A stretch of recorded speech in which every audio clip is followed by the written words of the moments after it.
Wonder, there was a wonderful television program that dominated my childhood called Face the Music.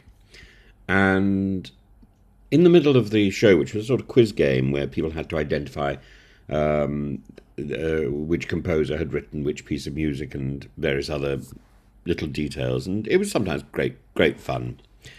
Towards the end of the program, there was generally a piece where one of the team would play a piece of music.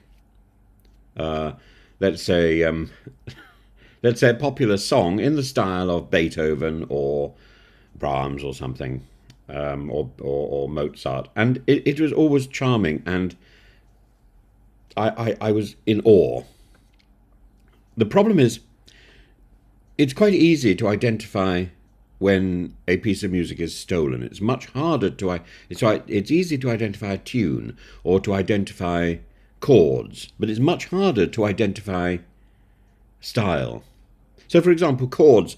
The chord progression in the Gershwin thing, I've Got Rhythm, is used so often in jazz, underlying the melody, that it's almost a given that it's there, and it's very difficult to detect unless you are familiar with those chords and with what's happening.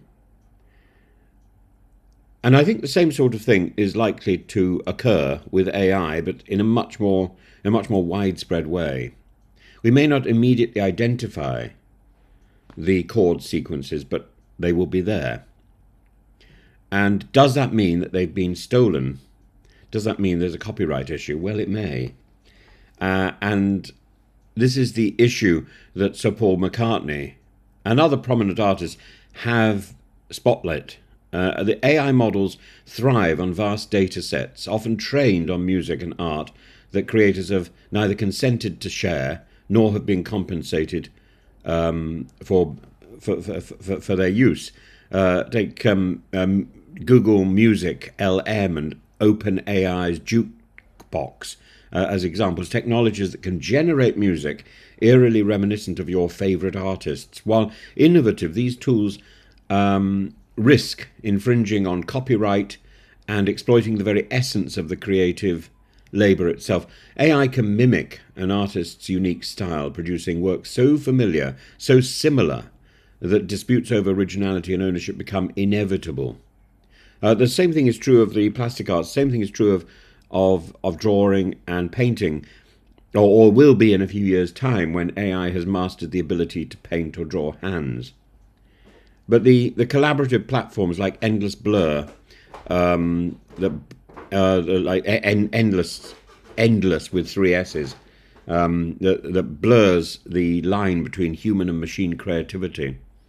Imagine creating a melody only to find AI churned out something identical, and worse, claims of plagiarism come your way instead of applause, because AI thinks that you're copying it.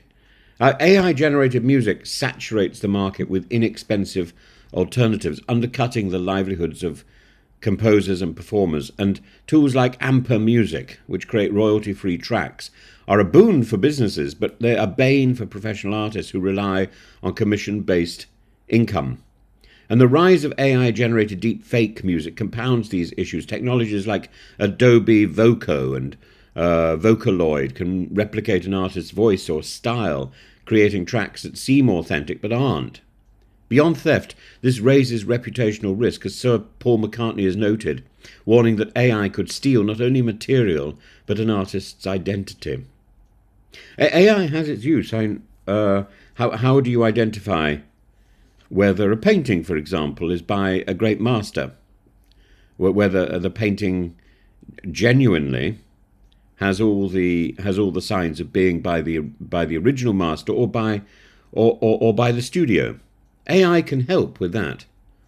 AI can help with so many issues. Unfortunately, at the moment, there's an obsession with plagiarism when it comes to writing, and an obsession with relying on ChatGPT when it comes to presenting essays.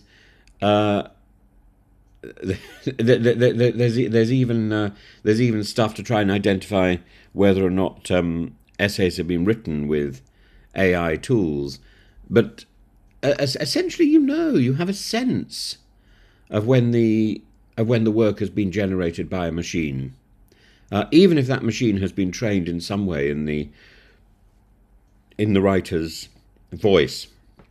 Most students don't really have a voice, which is why it's so difficult to replicate one, and or to invent a voice. The real problem with AI is its indiscriminate use. So Google and the Google data set, the huge amount of information that Google has at its disposal, can find information for you. So I think, can ChatGPT, if you just put in small bits of information, if you expect it to read a book, it's going to be bland and boring. A little bit like producing work based on what are they it's called, Snoop Notes or something, the yellow books. I can't remember what they're called. But the real problem with AI at the moment is it devalues human creation, and the cultural shift that relies on AI is a shift of laziness. If machines can produce art indistinguishable from human creations, will society come to view music and art as mere commodities? Consider Aviva, an AI that, as opposed to an appalling insurance organisation that grabs money wherever it can and doesn't produce the goods. Aviva, this AI thing that composes symphonies. While fascinating, it diminishes the craft and the emotional labour that underpins human artistry. And copyright law lags behind AI's rapid development. Current frameworks struggle to address whether AI-generated works can ever be copyrighted at all, leaving creators vulnerable. And so at some point, I think we're going to get to a point where the AI work can be copyrighted, and the real artist languishing in their studio will be more vulnerable than the machine that's just produced the rubbish. And Lisa Nandy doesn't seem to understand the problem. She's the culture minister. Because there's a tradition with that ministry of placing somebody in it who has no idea what's going on, because they're trying to climb up the ladder to success. Soundraw.io typifies this ambiguity, producing personalized compositions that challenge traditional definitions of ownership. In 2023, an AI-generated song mimicked Drake and The Weeknd, titled "Heart on My Sleeve," and it went viral.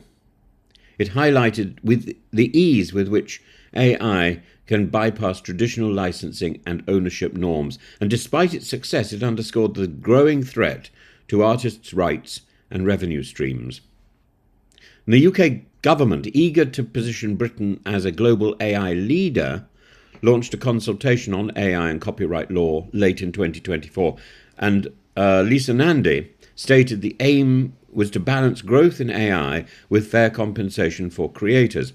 But artists like McCartney remain sceptical, urging policymakers to prioritise protection over profit and protection over laziness.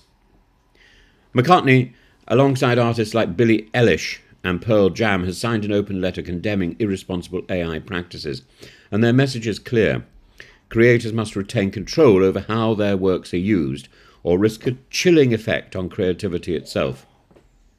The same thing is true with things like animation, but for years people have been saying, or organisations have been saying, why not use a computer to do some of your drawing? And I remember talking to a wonderful animator who I'd known since I was 11 years old. His name was Richard Williams, and he was the king, the god of animation. And we used to have dinner every so often. And he said to me, people had been coming to his studio in Soho Square with a glint in their eyes, saying, "Why do you have to draw everything? Why don't you use a computer?" And he says, "Well, I've learned. I've spent years learning the trade, learning the art, the skill, and now I can walk. Drawing a walk is the hardest thing in animation." And they said, "Well, why walk when you can hobble? Look at this wonderful crutch on which you can rely. This computer, it's a gold-plated computer." And I thought that was a really good image to see a computer as a crutch. And in the end, the computer salespeople are more interested in the crutch than they are in helping the person. It's a gold-plated crutch and so on. And I thought Richard Williams had it right. And I spent a lot of my time committed to traditional 2D animation and drawing that. I use a computer, so I can draw directly onto a computer. I can see the result much more quickly than I could in the past when I was drawing on paper. So that's very satisfying. I can also use a computer to help me colour. But the actual drawing is about the creativity. And the drawing, to go back to Richard Williams, the beauty of an animated film lies in its mistakes. He used to say that the beauty of a Rembrandt painting lies in its mistakes, lies in the error. And it's that wonderful, vibrant magic where the error becomes the thing of perfection. And you keep practicing to the point where there don't seem to be any errors, but actually everything is an error. Everything is an approximation. It's getting that approximation to a point where it reads well. And the same is true, I think, of music. It's about the approximation to something that reads well, which we call style. And it's not the same thing as turning a battleship around in space. McCartney poignantly argues the money's going somewhere. Someone's getting paid. Why shouldn't it be the person who wrote Yesterday? Absolutely. The money is going into the endless pockets of the people controlling the AI and the big computer industries. Beyond economics, this is about safeguarding a cultural ecosystem where artists can thrive without fear of exploitation, and once it's gone, it's gone. If we allow AI to exploit creators unchecked, we risk more than financial loss. We risk losing the soul of our arts. We risk losing our artists. We risk losing the artists of tomorrow. The government must act decisively to protect the creators who enrich our lives and our culture. For as McCartney warns, without safeguarding creativity, you're not going to have it.